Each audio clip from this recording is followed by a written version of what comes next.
लोकसभेच्या निवडणुकीच्या वेळेला एक भूमिका आपण मांडली संविधानाच्या संदर्भात.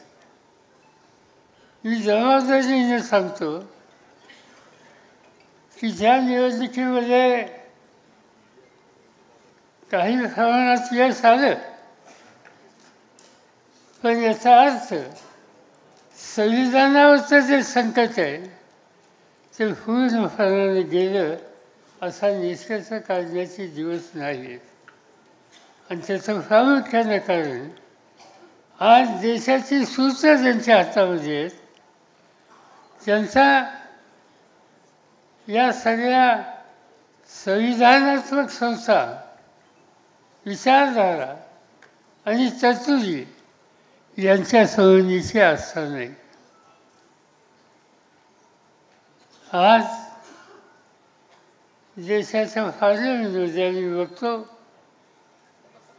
की देशाचे प्रधानमंत्री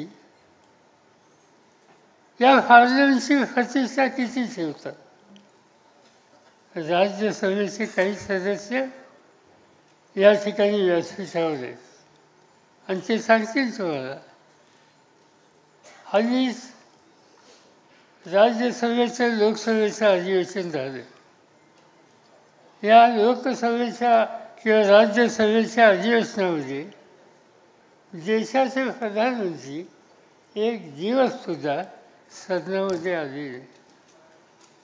त्या सदनाची किंमत, त्याची प्रतिष्ठा, याचं महत्त्व, याच्याकडे जिंकून न बघण्याची भूमिका आजची राज्यकर्त्यांची आहे.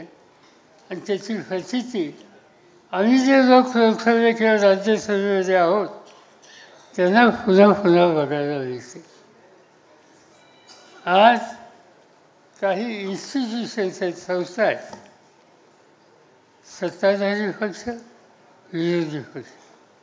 देशाचे प्रधानमंत्री इन्स्टिट्यूशन आहे, देशाचे विरोधी पक्ष नेते ही इन्स्टिट्यूशन आहे.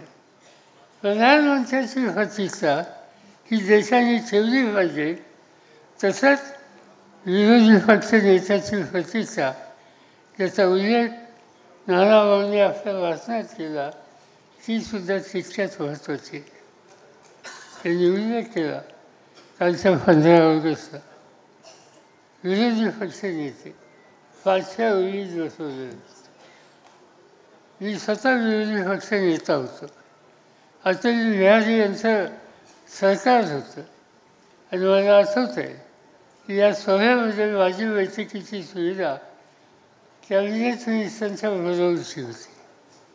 मला आठवतं आहे मनमोहन सिंग प्रधानमंत्री होते, सुषमा स्वराज विरोधी पक्ष नेते होते.